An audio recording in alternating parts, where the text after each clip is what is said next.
እዚ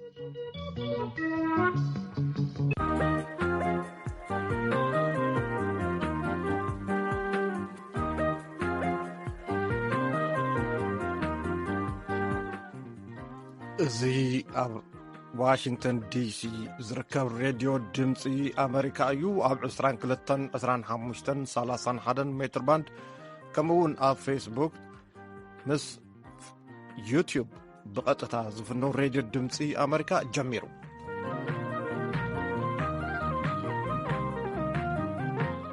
ሰላምታና ይብጻሕኩም ክቡራት ከመምጽኩም ሎሚ 523 ሰነ 2013 ወይ ከዓ ባሕቲ ሓምለ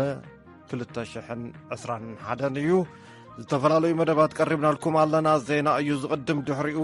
ፖለቲካውን ወተሃደራውን መራሕቲ ኢትዮጵያ ብዛዕባ ሰራዊት ኢትዮጵያ ካብ መቐለ ምውፃእ ዝሃብዎ መግለፂ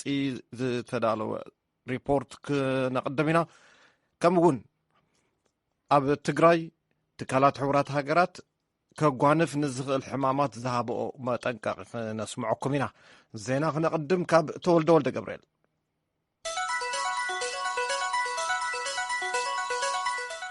ሰላም ከመይ ኣምሲኹም። ዕለታዊ ዜና መንግስቲ ኢትዮጵያ ሰራዊት ሓይሊ ምክልኻሉ ካብ ክልል ትግራይ ዘውፅኣሉ ቀንዲ ምኽንያት ስግኣታት ደገ ንምክልኻል ሰራዊቱ ከዳሉ ብምሕሳብ ምዃኑ ኣፍሊጡ። ብፍላይ ምስ ግድብ ህዳሴ ተተሓሒዙ ኣብ ውሽጣዊ ጉዳያት ኢትዮጵያ ጣልቃ ንምእታው ዝገብሩ ምንቅስቓሳት ከም ዘለው ሚኒስትር ጉዳያት ወፃኢ ገሊጹ ኣሎ። ወሃቦ ቃል ሚኒስትር ጉዳያት ወፃኢ ሎሚ ኣብ ዝሃቦ መግለፂ ሱዳን ብዘቕረበቶ ሕቶ መሰረት ኣብ ግዝኣት ኣብየ ኣብ ምኽባር ሰላም ተዋፊሮም ዝጸንሑ ኢትዮጵያውያን ካብቲ ቦታ ክወፁ ሓቲታ እያ። ይኹን እምበር ዝግባእ ክብርን ኣፍልጦን ተዋሂብዎም ክኸውን ይግባእ ክትብል ኢትዮጵያ ንውድብ ሕቡራት ሃገራት ምግላጻ ተዛሪቡሎ። ንጸብጻብ ኬኔዲ ኣባተ ሳራ ፍስሃየ ክተቕርበ።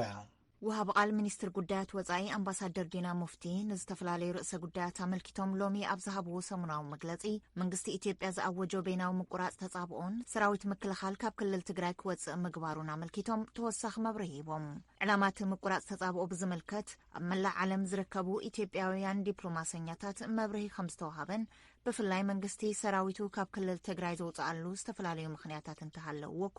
እቲ ቀንዲ ግን ምስ ግድብ ህዳሴ ተታሒዙ ኢትዮጵያ ኣንጸላልይዋ ዝርከብ ስግኣታት ደገ ንምክልኻል ነቲ ሰራዊት ንምድላው ተባሂሉ ምዃኑ እዮም ተዛሪቦም። እንደ ሀገር የችግሮች ቅደም ተከተልን መውጣት አለበት። የትኛው ችግር ነው ቅድሚያ ማግኘት ያለበት? አሁን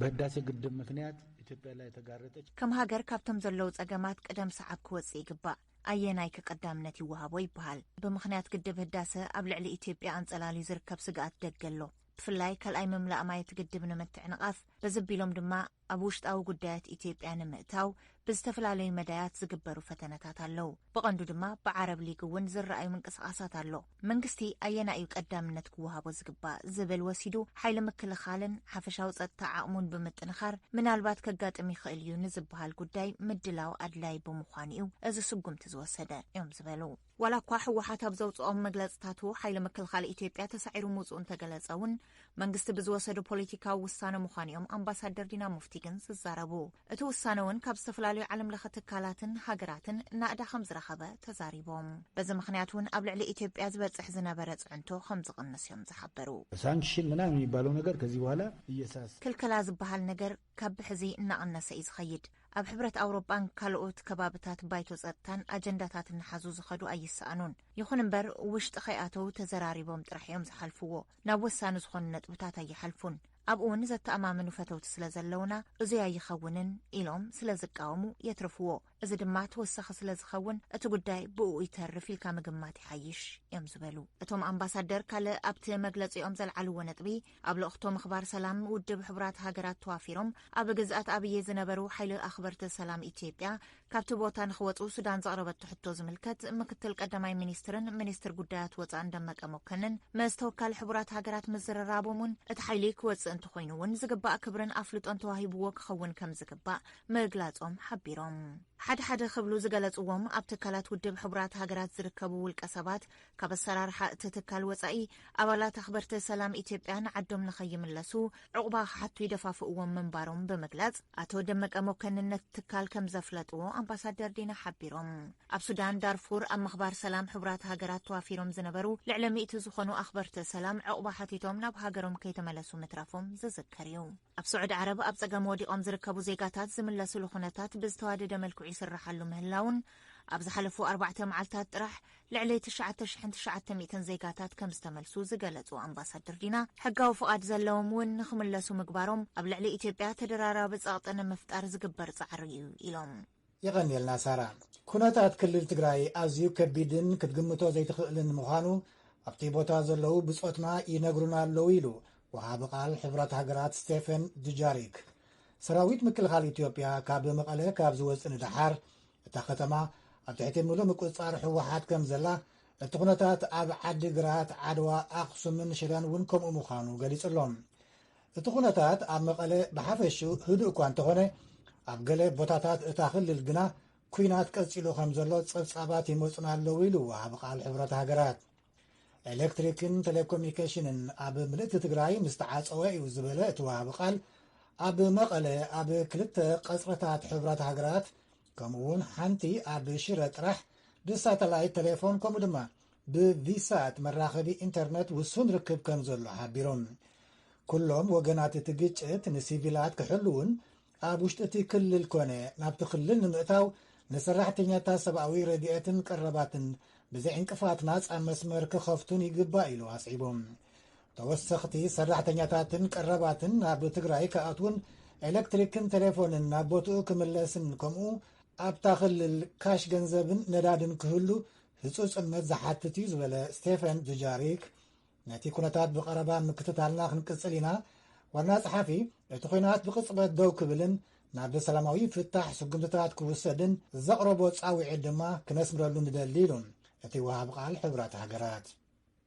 መንግስቲ ኢትዮጵያ በይናዊ ተኽሲ ደው ምባል ምእዋጁ እቲ ግጭት ንኸበቅዕ ናይ ጭካነ ተግባራት ንኸበቅዕ ከምኡውን ሰብኣዊ ረድኤት ብዘይ ዕንቅፋት ንኽበጽሕ ኣብ ባይታ ለውጢ እንተምፂኡ ኣወንታዊ ስጉምቲ ክኸውን ይኽእል እዩ ኢሉ ወሃቢ ቃል ሚኒስትሪ ወፃኢ ኣሜሪካ ነቲ ኩነታት ብቐረባ ንከታተሎ ኣለና ነቲ ህውከት ንምኽታም ኣብ ትግራይ ምርግጋእ ንኽምለስ ናይ ኢትዮጵያ ሉዓላውነትን ግዝኣታዊ ሓድነትን ብዝኽብል ኩነታት ንኹሉ ዝሓቆፈ ዝርርብ ብቕጽበት ናይ ግዜ ደረት ዘይብሉን ኣብ ልዝብ ዝተመስረተን ምቁራጽ ተኽሲ ኩሎም ወገናት ከኽብሩ ንጽውዕ ኢሉ እቲ ወሃቢ ቃል ኣተሓሒዙ ኩሎም ወገናት ንዓለም ለኸ ሰብኣዊ ሕግታት ከኽብሩን ሰብኣዊ ረድኤት ብዘይ ደረት ንኽበጽሕ ንምግባር ክሰርሑ ከምኡውን ንተሓተቲ ግህሰት ሰብኣዊ መሰላት ዝኸውን ናፃ ዝኾነ ኣሰራርሓታት ክዝርግሑ ነተሓሳስብ ኢሉ ኣብ ዕዉትን ዘላቕን ተኽሲ ደው ምባል ንምብጻሕ ኣድላይ ዝኾነ ስጉምቲ መንግስቲ ኢትዮጵያ ኣብ መጋቢት ብዝኣተወ ቃል መሰረት ኩሎም ሓይልታት ኤርትራ ብህፁፅን ተጻሪ ብዝረጋገጽ ኩነታትን ካብ ግዝኣት ኢትዮጵያ ንኽወፁ መፀዋዕታ ምስማዕና ክንቅጽል ኢና ኢሉ እዚ ወሃቢ ቃል ሚኒስትሪ ወፃኢ ኣሜሪካ ቀንዲ ቀዳምነትና ግን ኣዝዩ ኣሻቓሊ ኮይኑ ዘሎ ሰብኣዊ ኩነታት ምላሽ መሃብ እዩ ዝበለ ኔድ ፕራይስ ዩናይትድ ስቴትስ ኣብ ከቢድ ጥምየት ዝርከቡ 900,000 ሰባት ወሲኽካ ህይወት ንምድሓን ምስ መንግስቲ ኢትዮጵያ ሰበስልጣን ትግራይ ሕቡራት ሃገራትን ምስ ካልኦት ዓለም ለኸ መሻርክትናን ብሓባር ንምስራሕ ድልዋት ኢና ኢሉሎም ኣተሓሒዙ ሰበስልጣን ኢትዮጵያ ኣብ ትግራይ ናይ ቴሌኮሙኒኬሽን ኣገልግሎት ብህፁፅ ክጀምሩ ሰራሕተኛታት ረድኤት ብዘይ ደረት ክንቀሳቐሱ ከፍቅዱን ድሕነቶም ክረጋገጽን ይጽውዕ ኢሉ ወሃቢ ቃል ሚኒስትሪ ወፃኢ ኣሜሪካ ኣማኻሪ ሃገራዊ ጸጥታ ኣሜሪካ ጄክ ሱሌቫን ትማሊ ምስ ልዑል ኢማራት ዓረብ መሐመድ ቢን ዛይድ ኣልናሕያን ብስልኪ ምዝራቡን ኢማራት ዓረብ ኣብ ናይ ኢትዮጵያ ክልል ትግራይ ምቁራጽ ተኽሲ ክግበርን ፖለቲካዊ ፍታሕ ክመጽን ንዝገበረቶ ስራሕ ናእድኡ ምግላጹ ወሃቢት ቃል ሃገራዊ ጸጥታ ኤሚሊ ሆርን ሓቢራ ሚስተር ስሎቫንን ልዑል መሐመድን ኣብ ትግራይ ዝርከብ ጥሜትን ዋሕዲ መግብን ዝሳቐ ህዝቢ ህይወት ኣድሕን ሓገዝ ብዛዕባ ምብጻሕ ዘሎ ህፁፅነት እውን ተዘራሪቦም ኣለዉ እቲ ኣማኻሪ ሃገራዊ ጸጥታ ኣሜሪካ ሚኒስትር ወፃኢ እስራኤል ናብ ኢማራት ዓረብ ታሪኻዊ ምብጻሕ ምግባሩን ኣብ አቡዛቢ ኤምባሲ እስራኤል ኣብ ዱባይ ድማ ቆንስላ ንምኽፋት ምዃኑን ብሓጎስ ከም ዝተቐበሎውን ገሊጹሎም ብመሰረት ወሃቢት ቃሉ ንናይ ኢትዮጵያ ክልል ትግራይ ሰብኣዊ ረድኤት ኣገዳሲ ምዃኑ ዝፍለጥ ድልድል ሩባ ተከዘ ከም ዝዓነወ ኣህጉራዊ ኮሚቴ ኣድሕን ሓቢሮም። ብመሰረት ዜና ሮይተርስ እቲ ምዕናው ድልድል ተከዘ ናብታ ብኩናት ዝተሓመሰት ክልል ረድኤት ንምብጻሕ ካብ ቅድሚ ሎሚ ብዝኸፍአ ደረጃ ከም ዝሓላልኾ እቲ ትካል ረድኤት ኣፍሊጡሎም። ነቲ ድልድል መን ከም ዘዕነዎ ዛጊት ኣይተነጸረን።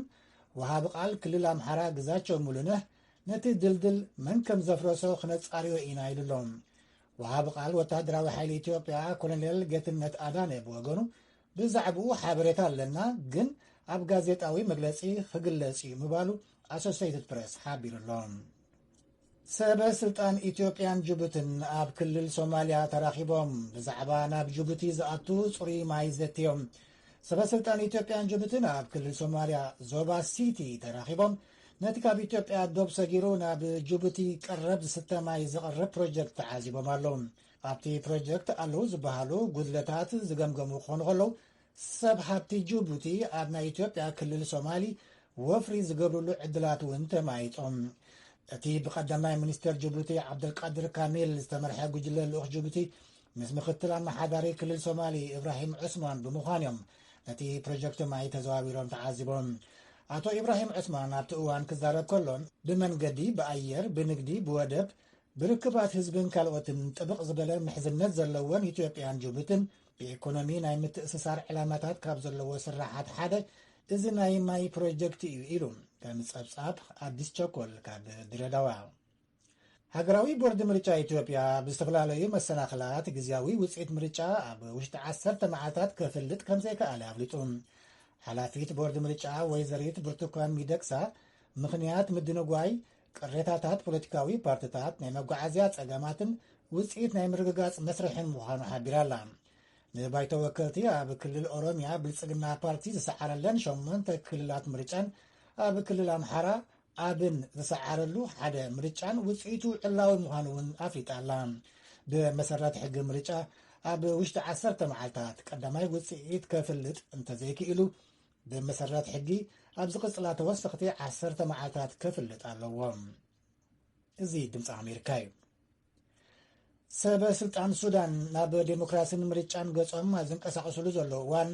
ኣብዚ ሰሙን ካብ ባንክታት ዓለም ዝተገብረሎም ኢኮኖምያዊ ሓገዝ ካብ ናይ 10ታት ዓመታት ዕዳ ኣውፂኡ ናብ ምርግጋእ ክወስዶም ተስፋ ይገብሩ ኣለዉ። ቀዳማይ ሚኒስትር ዓብደላ ሓምዶግ ብሰሉስ ኣብ ዝሃቦ መግለጺ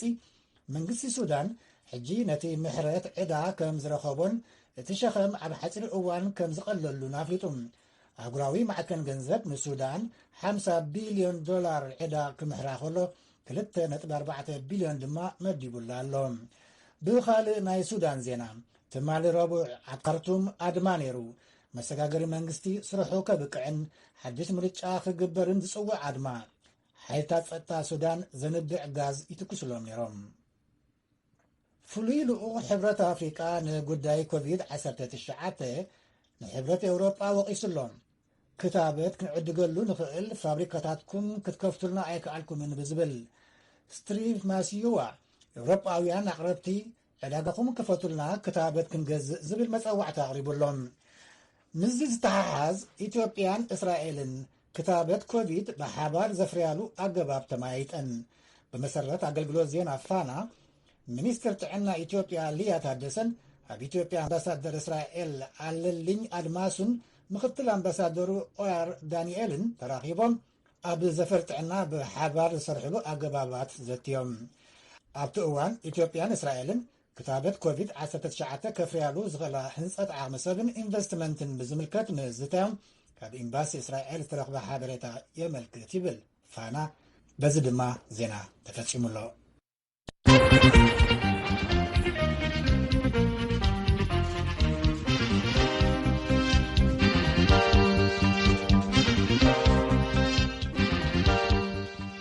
ዕለታዊ ዜና ሰሚዕኩም የቐኒልና ተወልደ እዚ ትከታተልዎ ዘለኹም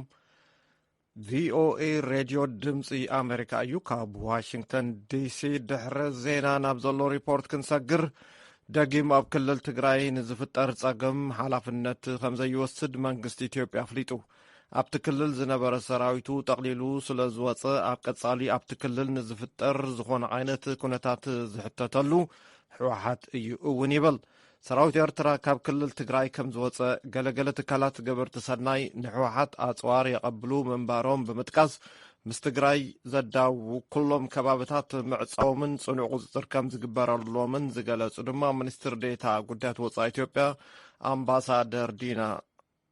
ኣምባሳደር ሬድዋን ሑሴን እዮም። ይቕረታ ሚኒስትር መከላኸሊ ኢትዮጵያ ብወገኑ ሓይልታት ሕወሓት ናብ ከባቢታት ሑመራን ራያን ክንቀሳቐሱ እንተፈቲኖም ዓጸፋዊ ምላሽ ከም ዝውሰድ ኣፍሊጡ ይብል። ወኪልና ኬነዲ ኣባተ ካብ ኣዲስ ኣበባ ሳራ ፍሳየ ክተቕርቦ እያ። ቀዳማይ ሚኒስትር ኢትዮጵያ አብይ አሕመድ ንጋዜጠኛታት ውሽጢ ዓዲ ኣብ ዝሃብዎ መብርሂ መንግስቲ ሰራዊቱ ካብ ክልል ትግራይ ዘውፅኣሉ ምክንያት ክገልጹ ከለው እኛ የወሰንነው የሀገር መከላከያ ሰራዊት ማስ የሆነውን ህዝብ እንደ ጠላት ወስዶ በታሪክ ውስጥ ጥቁር ጠባሳ ንሕና ዝወሰናዮ ሓይሊ ምክልኻል ሃገር ህዝቢ ከም ጸላእ ቆፂሩ ኣብ ታሪኹ ጸሊም በሰላ ገዲፉ ንሱውን እናተጣዕሰ ዝነብረሉ ኣብ ትርቲ ዓለም እውን ኣብ ኢትዮጵያ ዝለዓላሉ ኩነታት ካብ ዝፍጠር ደጀና ናብ እንብሎ ህዝቢ ተጸጊዕና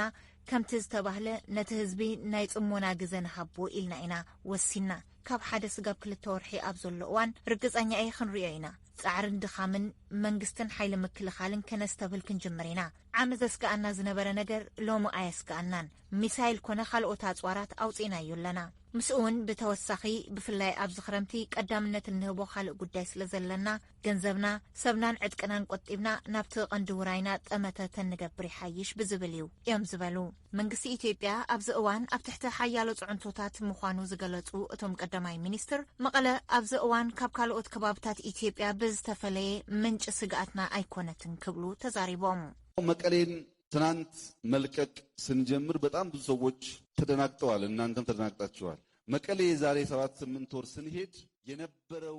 ካብ መቐለ ክንወጽእ ከለና ሁሉ ደንጊጽ እዩ ንስኹም እውን ደንጊጽኩም ኢኹም ቅድሚ 7-8 ወርሒና መቐለ ክንኣቱ ከለና ዝነበረ ማእኸል ስሕበት ጎንፂ ማእኸል መንግስቲ ናይ ንፈልጦን ዘይንፈልጦን ሃብቲ ማእኸል እያ ነይራ ሎሚ ግን ክንወጽእ ከለና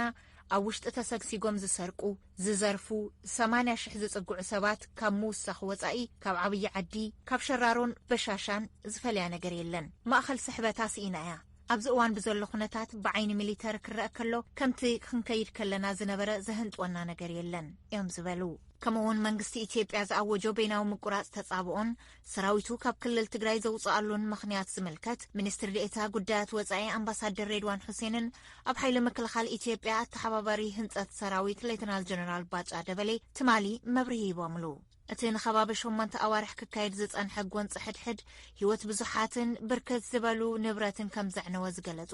ኣምባሳደር ሬድዋን ሑሴን ካብዚ ብተወሳኺ ኢትዮጵያ ከም ሃገር ንርእሳት ትከላኸለሉ ዝነበረ ዓቕሚ ብዝለዓለ ኩነታት ዝሃሰየ ምዃኑ ገሊጾም ኣብ ጽባሕቲ ኣብ ትግራይ ዝተኸፍተ ኩናት ሱዳን እውን ብኸባቢ ምዕራብ ኢትዮጵያ ወራር ምፍጻማ ብምጥቃስ እዚ ኩናት ሕድሕድ ንኢትዮጵያ ንወረርቲ ደገ ከም ዘቃልዓ እውን ተዛሪቦም ከምኡውን እናተጋደደ ዝመጽእ ዓለም ለኸ ጽዕንቶን ሓረስታይ እቲ ክልል እውን ኣብ ግምት ብምእታውን ስራሕቱ ዝውግነሉ ዕድል ንምፍጣር ተባሂሉ መንግስቲ ቤናዊ ምቁራጽ ተጻብኦ ብምግባር ሰራዊቱ ካብቲ ክልል ክወጽእ ክውስን ከም ዝገበርዎ ገሊጾም ወላ እኳ ሕወሓት ኣብ ኩናት ብዝረኸቦ ዓወት ንመቐለ ሓዊሱ ብርክት ዝበላ ከባቢታት ትግራይ ምቁፅጻሩን ተገለጸ ኣምባሳደር ሬድዋን ግን ሰራዊት ኢትዮጵያ ካብቲ ክልል ዝወፀ ብዝተዋሃቡ ፖለቲካዊ ውሳነ ምዃኑ እዮም ዝገልጹ ብምዃኑ እውን ንቐጻሊ ኣብቲ ክልል ንዝፍጠር ጸገም መንግስቲ ምኽንያት ንኸይኸውን ክብል ኣብዚ ውሳነ ምብጽሑ ኣብሪሆም ውሳኔው ፖለቲካዊ ውሳኔ ነው ሰበብ ላለመሆን ሁለተኛ በሌላ በኩል እየመጣብን ያለውን ሀገራዊ አደጋ እቲ ውሳነ ፖለቲካዊ ውሳኔ እዩ ሓደ ሰበብ ንዘይ ምዃን እዩ ብኻልእ መዳይ ይመጸና ዘሎ ሃገራዊ ሓደጋ ብኣንፈት ምዕራብ ዝተዳለወልና ዕድመ ኣሎ ክንጻወሮ እንተኾይና ሰራዊትናን ሓይልናን ኣኪብና እቲ ዝዓበየ ሓደጋ ምምካት ቀንዲ ስራሕና ክኸውን ይግባእ ሃገራዊ ጻውዒት ምዃኑ ስለ ዘይተርፍ ብኻልእ ወገን ኣብዚ እዋን ሰበብ እንኾነሉ እናብላዕናን እናስተናን ተወቀስቲ እንኾነሉ ምኽንያት ምዃኑ ተሪፉ ረድኤት ግን ክባጻሕ ዝኽእለሉ መገዲ ምፍጣር ክሕግዝ ነይረ ግን ዕድል ኣይረኸብኩን ንዝብሉ ናብ ውሽጢ ኣትዮም ቃለ መሕተት ኣካይዶም ፎቶ ተሳኢሎም ክምለሱ ዕድል ዘይሰኣኑ ንሓገዝ ግን መገዲ ዝሰኣኑ ብግልፂ ሰበብ ንዘይምዃን ገዲፍና ምውፃእና ፖለቲካዊ ውሳነ እዩ መበገሲኡ ግን ሰብኣውነት እዩ እቲ እዋን ኣዝመራ ስጋብ ዝሓልፍ ዝኾነ ዓይነት ምንቅስቓስ ኣይህሉን እዮም ዝበሉ መንግስቲ ኢትዮጵያ ካብ ማሕበረሰብ ዓለም ንኸተግብሮም ዝተሓበርዎ ገይሩሎ ዝበሉ ኣምባሳደር ሬድዋን ካብ ሕዝን ድሓር ኣብቲ ክልል ንዝፍጠር ዝኾነ ዓይነት ፀገም ዝሕተት ሕወሓት እዩ ኢሎም ያልተገደበ ተደራሽነት ያስፈልገኛል እርዳታ መስጠት ዘይተወሰነ ተበጻሕነት ክህሉ ይግባእ ረድኤት ከነብጽሕ ንደሊ ኢና ንዝብሉ ወፂና ኣለና ክሕግዙ ይኽእሉ እዮም ተኽሲ ጠጠው ኣቢሉ ዝብሉ ዝነበሩ ድሕሪ ምውፃእና ሳልሳይ መዓልቲ እውን ከይተረፈ ጠጠው ኣቢልና ኣለና ሰራዊትና እውን ወፂሎ ስለዝኾነ ካብ ሕዚ ንድሓር ተኽሲ እንተሃልዩ ቅትለት እንተተፈጺሙ ከምቲ ንሰምዖ ዘለና ምስ መንግስቲ ሓቢርኩም ነርኩም ተባሂሎም ሰባት ይቕተሉ ኣለዉ በዚ መገዲ ተሓታታይ ዝኸውን ኣሸባሪ ተባሂሉ ዝተጸርሐ ኣካል እዩ ዝኸውን ዓለም ሕዚ ንመንግስቲ ኢትዮጵያ መመራር ዘይኮነስ መንግስቲ ኢትዮጵያ ግበር ዝተባህሉ ገይሩሎ ኢዱ ኣኪቡሎ ሰራዊት እውን ኣኪቡሎ ነቲ ዝምልከቶ ተሓታታይ ምግባር ክለምድ ይግባእ እዮም ዝበሉ ሰራዊት ኤርትራውን ጠቕሊሉ ምውፅኡ ዝጠቐሱ ኣምባሳደር ሬድዋን ይኹን እምበር ሕወሓት ተመሊሱ ንኽመጽእ ይዕድሞ ምህላው ብምግላጽ ማሕበረሰብ ዓለም ካብዚ ተግባሩ ንኽእርነብ ከጠንቅቕዎ ጻውዒት ኣቕሪቦም ኤርትራ መውጣት አለባቸው የሚባል ነበር የነበረው መንግስት በተደጋጋሚ እንደማያስፈልገው ድጋፍ ኤርትራ ክወጽእ ኣለዎ ይበሃል ነይሩ መንግስቲ እውን ደጋጊሙ ከም ዘየልይዎ ገሊጹ ነይሩ ሕዚ እውን ብግልጽ ወጽኦም ኣለዉ ምውፅኦም ዘረጋገጸ ሓይሊ እውን ይውፅኡ ለይ ዘይኮነ ስጋብ ኤርትራ ክኸተለኩም እየ እዩ ዝብል ዘሎ ስለዝኾነ ሕዚ እውን ሰራዊት ኤርትራ ካብ ገዝኦም ተመሊሶም ክመፁ እዮም ዝዕደሙ ዘለዉ አንተው እውን መንግስቲ ከምዚ ዓይነት ሕምስምስ ንምትራፍ ኢሉ እዩ እዚ ውሳነ ዝወሰነ ብምዃኑ ንዝተረፈ ኩናት ከቐጽል እየ ንዝብል ሓይሊ ዓለም ዓገብ ክብሎ ይግባእ እዮም ዝበሉ ኢትዮጵያ ቅድሚ ሰሙናት ኣቢላ ሰራዊታ ካብ ትግራይ ከም ተውፅእ ንገለገለ ኣካላት ደገ ኣፍሊጣ ብምንባራ ካብኣቶም ሓበሬታ ዝረኸበ ሕወሓት እውን ኣብ ሰራዊቶም ጥቕዓት ክፍጽም ምፍታኑ ገሊጾም መዚ ተታሒዙ ሓደ ትካላት ገበርቲ ሰናይ ንሕወሓት ይዕጥቑ መንባሮም ዝገለጹ ኣምባሳደር ሬድዋን ኣብዚ እዋን ናብ ትግራይ ዝኸይድ ኣቕሑት ልዑል ቁፅጥር ከም ዝግበረሉ ተዛሪቦም ሕወሓት ብደባይ ውግእ ህዝቢ ትግራይ ምስ ሓይሊ መከላኸል ናይ ምግጫው ተግባራት መፍጻማ ዝገለጹ ድማ ሌተናል ጀነራል ባጫ ደበለ እዮም እዚ ጠጠው ንምባል ዝተወሰነ ፖለቲካዊ ስጉምቲ ከም ዝድግፍዎ እውን ገሊጾም ሕወሓት ብዝለዓለ ኩነታት ተጠናኺሩ ኣብ ክልል ትግራይ ዝነበሩ ሓይልታት ምክልኻል ኢትዮጵያ ስዒሩ ግዝኣቱ ምቁፅጻሩ እንተገለጸ እውን ሌተናል ጀነራል ባጫ ግና ሰራዊትና ንዝያዳ ዘስግእ ሓደጋ እቲ ሃገር ንምክልኻል ክብል ካብታ ክልል ምውፅኡ እዮም ዝሕብሩ ንሶም ወሲኾም ኣብዚ እዋን ሕወሓት ስጋት ዝሃገር ኣይኮነን ይብሉ አሸባሪ ቲፒኤልኤፍ ስጋት ከሚሆኑበት ደረጃ ወጥተዋል ትርጉም ያለው ኢትዮጵያን ሊያሰጋ የሚችል ነገር ሊያደርግ አይችልም ግብረ ሽበራዊ ጉጅለ ሕወሓት ትርጉም ዘለውን ንኢትዮጵያ ከስግእ ካብ ዝኽእለሉ ኩነታትን ወፂኡ ስለዝኾነ ንሕና ካብ ትግራይ ወፂና ነቲ ንሓስቦ ስጋት ምድላውና ኣድላይን ግዴታን እውን እዩ ካብ ትግራይ ተሰዒሩ ወፂኡ ዝብሉ መንስዒርዎ ንሕና ካብ መቐለ ክንወፅእ ከለና ሒዝናዮ ዝወፃእና ኮንቨይ ብኣሽሓት ዝቑፀር እዩ ብፀሓይ ቀትሪ ኢና ወፂና ሓይሊ ተዝህልዎም ደኣ ንኸይንወፅእ ምኽልካል ምኽኣሉ ነይሮም ሓይሊ ግን የብሎምን ከምኡውን ንሶም ኣሸባሪ ክብሉ ዝፅውዕዎ ሕወሓት ኣብ ከባብታት ሑመራን ራያን ክንቀሳቐስ እየ ዝብል ሓሳብ እንተሃልይዎ ተዓጻጻፋይ ስጉምቲ ከም ዝውሰደሉ ኣጠንቂቖም አሁን እንደሚሰማው ወደ ደቡብም ወደ ሰሜንም ወደ ምስራቅም እሄዳለሁ የሚለው ነገር ባያደርገውም ግን ሕዚ ከምቲ ንሰምዖ ዘለና ናብ ምብራቕ ምዕራብ ክኸይድ እየ ዝበሃል ነገር ኣሎ ናብ ማእኸል ሃገር ሑመራ ዓፋር ኤርትራ ዝኸድሉ ሓይሊ ዋላ እኳ እንተዘይሃለዎም ግብረ ሽባራውያን ዝገብርዎ ነገር ስለዝኾነ ሰራዊትና ኣብኡ ዘይበፅሕሉ ኩነታት ንኽኸውን ጌርና ኢና ምትንኳስ ዝፍትን እንተኾይኑ ግን ተመሊስናሎም መዓንቲ እውን መቐለ ምእታው እኮ ንኽእል ኢና ስለዝኾነ ነቲ ዝፍትንዎ ፈተነ ድርብ ዕፅፊ እዩ ዝኸውን ምላሽና እዮም ዝበሉ ሕወሓት ብወገኑ ከከም ኣድላይነቱ ስጉምትታት ከም ዝወስድ ምግላጹ ዝዝከር እዩ ወሃቢ ቃል ሕወሓት ኣቶ ጌታቸው ረዳ ሕድሕድ መሬት ትግራይ ካብ ጸላእትና ናጻ ስጋ ብትወፅእ ሰራዊትና ናብ ደቡብን ምብራቕን ከባብታት ክቐጽል እዩ ክብሉ ንሮይተርስ ምዝራቦም ዝፍለጥ እዩ ትግራይ ንምድሓን ዝግበር ኩሉ ክንገብር ኢና ኣድላይ እንተኾይኑ እውን ኣዲስ ኣበባን ኣስመራን እውን ክንበጽሕ ኢና ክብሉ እውን ገሊጾም እዮም የቕንየልና ሳራ ሬድዮ ድምፂ ኣሜሪካ ቪኦኤ ትከታተሉ ኣለኹም ኣብ ዘረባና ናይ ሕወሓት መግለፂ እውን ንምርካብ ንሰርሕ ኣለና ምስ ቀንዓና ክነቕርበልኩም ኢና እዚ ትከታተልዎ ዘለኹም ካብ ዋሽንግተን ዲሲ ዝፍኖ ሬድዮ ድምፂ ኣሜሪካ እዩ ካልኣይ ሪፖርት ክህልወና እዩ ንትግራይ ክወስደና እዩ ትካላት ውድብ ሕቡራት ሃገራት ኣብ ትግራይ ክጓድፍ ንዝኽእል ለበዳ ሽሮኽ ወይ ከዓ ኮሌራ ዓሶን ንፍዮን የጥንቅቕ ኣለዋ ሊዛ ሽላይን ካብ ጀኔቫ ንዝለኣኸቶ ጸብጻብ ኣብርሃም ተስፋ ልኡል እዩ ተርጊምዎ ምንያኽ ተቕርቦ እያ መንግስቲ ኢትዮጵያ ድሕሪ 8 ተዋርሕ በይናዊ ስጉምቲ ምቁራጽ ተጻብኦታት ደኣያ ውጅንበር ኣባይታ ዘሎ ጸገማት ብዙሕ እዩ። ወኪል ትካል ስደተኛታት ውድብ ሕብረት ሃገራት ኣብ ትግራይ ንመሳለጢ ቤት ጽሕፈት ዝኸውን መስመራት ቴሌፎን ይኹን ሓይሊ ኤሌክትሪክ የብሉን። ስለዚ እምበኣር ነቲ ዝድለ ሓገዝ ኣብ እዋኑ ከብጽሑ ኣይኽእሉን ዘለዉ። ትካል ድሕነት ህጻናት ውድብ ሕብረት ሃገራት ዩኒሴፍ እውን ወተሃደራት ፌደራላዊ መንግስቲ ኢትዮጵያ ንኣብ ትግራይ ዝርከብ ቤት ጽሕፈቱ ኣዕንዮምዎ መሳርሒታት ከም ዝዘመቱ ገሊጹ ነይሩ።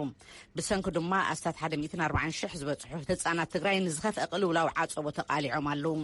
ማዕኸን ምግቢ ውድብ ሕብረት ሃገራት ብወገኑ ናብ ትግራይ ቅልጡፍ ናይ ህይወት ኣድሕን ሓገዝ ክባጻሕ ደጋጊሙ ክሓትት ጸኒሑ እዩ። ካብ መንጎቶም ህጹጽ ሓገዝ ዝጽበዩ ሚልዮናት ዜጋታት ኣስታት ፍርቂ ሚልዮን ህጻናት እዮም። ልዕሊ ኩሉ ስክፍቱ ዝገልጽ ዘሎ ቤት ጽሕፈት ግን ዓለማዊ ውድብ ጥዕና እዩ።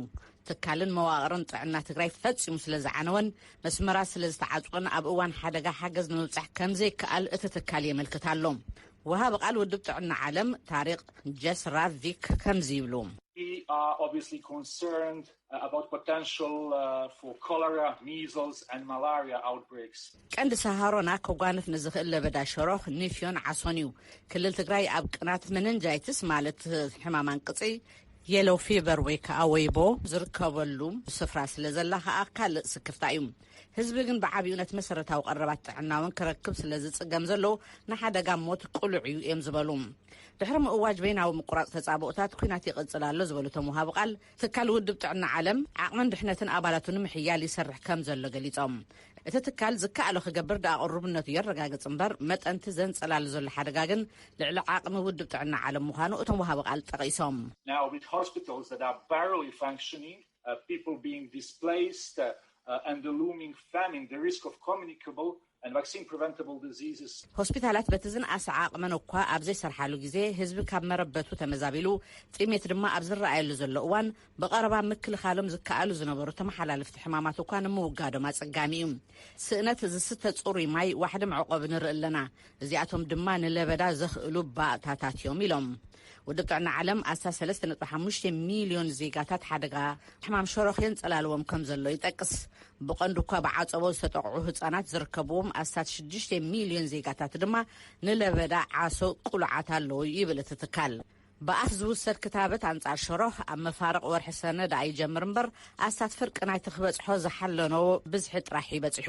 ብሰንኪ ኣብ ትግራይ ዝካየድ ዘሎ ኩናት እቲ ናይ ክታበት መደባቱ ከም ዝተዓናቐፈ ድማ ውድብ ጥዕና ዓለም ሓቢሩ። ካብ ትካላት ጥዕና ዝወረ ዘሎ ዕንወት ንማእከላት ጥዕና ዒላማ ዝገበረ ዝምታ ምዕናው መዕቆቢ መድሃኒታት ገለ ካብቶም ነቲ ናይ ክታበት ስራሕ ዘተዓናቐፉ ምንባሮም ድማ እቲ ኣህጉራዊ ትካል ዘርዚሩሎም።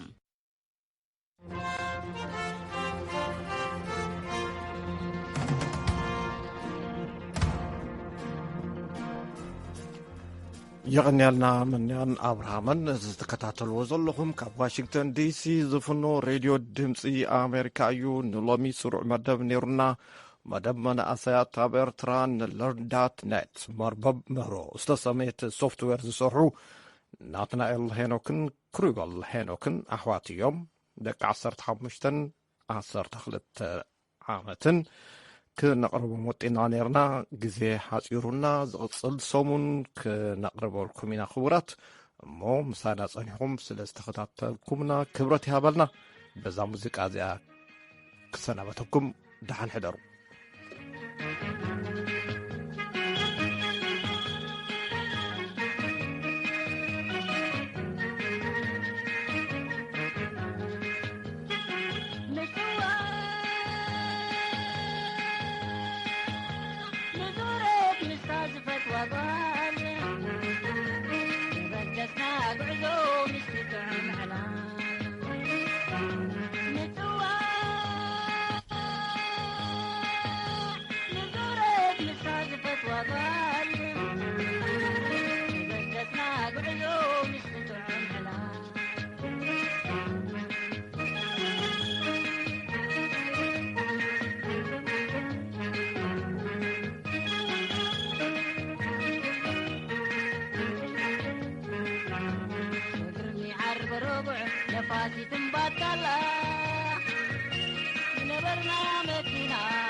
Don't go low, my